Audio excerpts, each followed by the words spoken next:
welcome back to my channel. This is Stella, and it's been a while since I did my last video, maybe almost close to a month now, and I've been working on myself this past few weeks, and I decided to go out today and do a short video about Macau these days.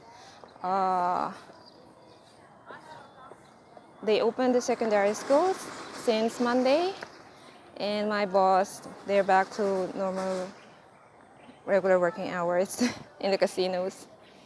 And yeah, so life is starting to get back to normal, and there are people here at St. Paul's ruin. Lots are coming up. Maybe I'll show the other side. Yeah, there are people coming and going, taking pictures in here. Well, if you guys ever come to Macau, give me a ring. I'll give you a tour. I'll be your guide. I used to do guiding tourists before the pandemic. I will receive calls from my friend in Hong Kong, and they will ask me if I could show them around. So yeah, that got quite handy after I left the witnesses. Gave me something to do. So I want to talk something about Filipino witnesses face when they go abroad to work. As you see, a lot of Filipinos are offering services abroad since we don't have enough work. I mean, the country, there's no sufficient work for everyone in the Philippines. Lots of people, not enough work. So most of us, we travel abroad to find jobs, and that way we can support our family, send our kids to school, help our parents. So that is what most of us do. And it's quite a challenge for witnesses when they go abroad and work, especially if they have family who they leave behind. Like for me, when I was in Taiwan, back in 2006 to 2009, when I first came there, the first question I got from the elders there, by the way, I was in Jubei English congregation in Taiwan from 2006 to 2009, and I got interviewed there when I first came there, and they asked me if I am single, married, if I have kids, what's the situation of my marriage, why did I decide to work abroad, and why did I choose Taiwan. And I was fully indoctrinated in those days, so I gave them an honest, direct answer. I said I decided to go to Taiwan because I wanted to run away from my husband. Yeah, it's one excuse for me to get away from him. You see, if you're a witness, and it's not an easy thing to separate from your abusive husband or abusive relationship. And one of my reasons for going abroad, aside from helping my family, is just to get away from my husband. And upon hearing that, the elders got worried about me and told me if I could go back home as soon as possible. I said, why? I just got here. And I still have loans to pay for the expenses I incurred when I was applying, and my airfare, and so on and so forth. So yeah, they got worried about me. Like I'm gonna do immoral things because I was running away from my husband. They want to ship me back to the Philippines after hearing that. And yeah, it's one of the things that the elders in foreign congregation deal with when they have Filipino witnesses who are transferring in their areas. Especially when there's local needs in the congregation or watchtower study. If the topic is about looking after your family, they will not find it hard to point out about us Filipinos, especially women who are working abroad, that our responsibility is go back home and look after our family. So they always find a way to bring it up to us and make us feel guilty. And somehow we are neglecting our family. Well, as you see, there are so many Filipinos working in, not only in Asia, but in so many places in the world, but there are large concentration of Filipinos in Taiwan and Hong Kong and here in Macau. And most of the congregations you will get to know are comprised of Filipinos, Filipino workers. And it's like, yeah, somehow the organization does not approve of this situation. And we always get to be, yeah, they always point it out to us in ministry, in meetings about us working abroad.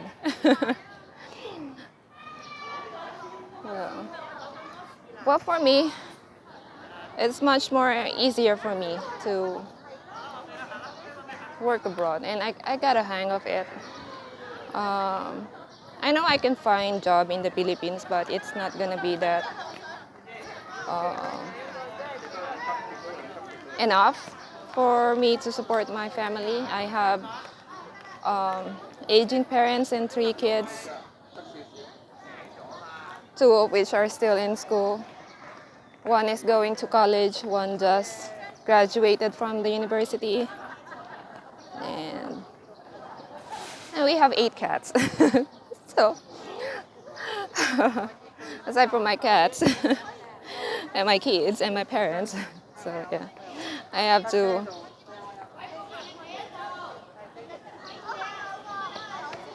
keep making it through here. And yeah, well, maybe in time I will get back home and be with them as soon as my kids are a little bit more independent on their own. Like with the eldest,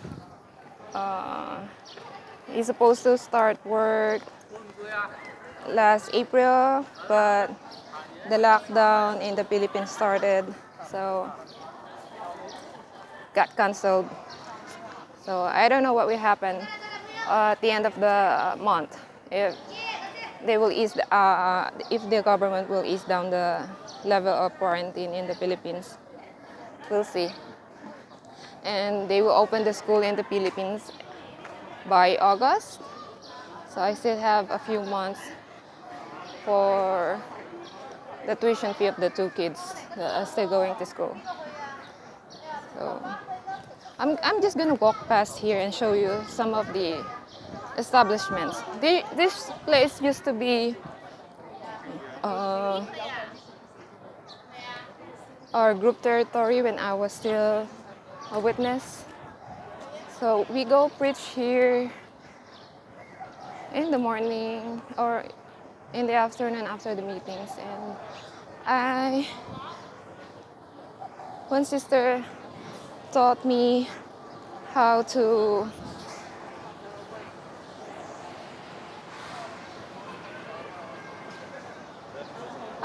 preach here. There are so many stores, souvenir stores here that offer up free taste for cookies, sweets, etc. And for Filipino sisters who have kids to support, it's quite hard to keep up with the budget. So one of the ways that we can ease the budget, and if we don't have any money left, we will go past here this street and go to the souvenir shops and take some free taste cookies and sweets with us. So just to satisfy our hunger in the afternoon.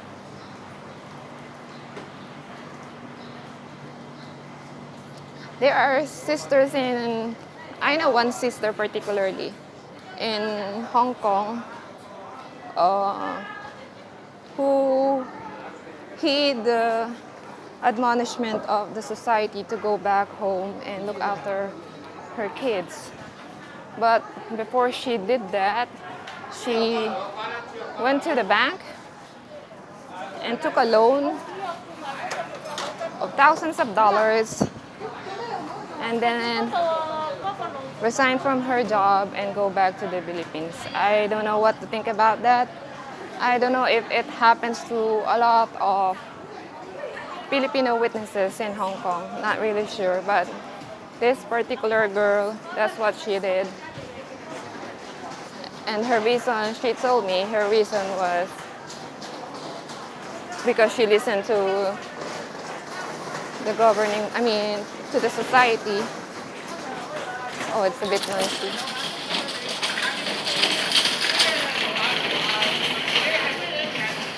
Well, I was shocked when I heard that. Oh my God. How can a witness do such thing? Justifying her actions.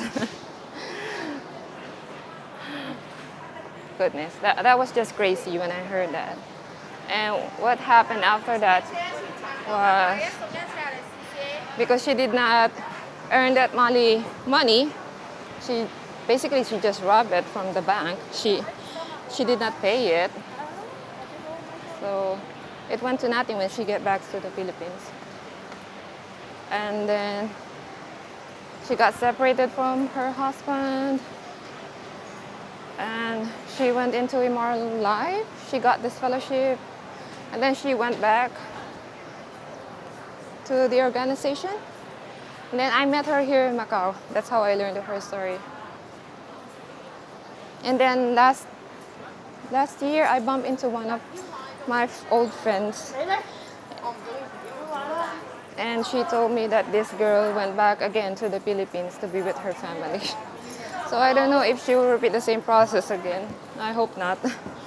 But yeah, that's how the organization affects the minds of Filipino witnesses working here. Many are leaving their work, going back home, and facing the situation they run away with. Where most of us run away from poverty, abusive relationship, and so on and so forth.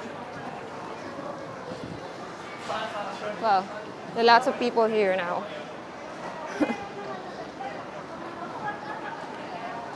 Gonna show the other side. Oh, more people are coming out. I saw the church. They opened up today. I don't know if I can go in and show you guys. I don't know if the guard would let me in because I don't have the passport today. We have this app on the phone where we could get a clearance to go into establishment. I don't know if I need one to go into this church here. Well, churches always fascinates me. This church, Santo Domingo Church. Let me ask for it. Oh. Hello, excuse me. Do I need to pass to go in? Do I need a pass to go in? No, no need. Just can go in?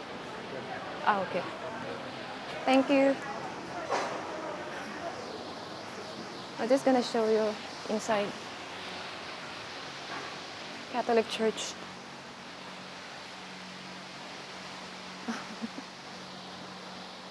Oh, this is the first time I went in here since last year. Yeah, I went here last year. Wow. The old church. I hope I don't get hit by thunder. Well, anyway, I'm just gonna pass by. I'm sorry, I forgot my mask. I forgot my mask. Anyway, I'll just show you what's inside. I'll try to stay up here a bit more if I could find witnesses later to preach. Anyway, that's all I got for you guys for now, and I'll get back to you if I bump into any witnesses today. So stay safe and keep in touch. I'll be back. Bye bye.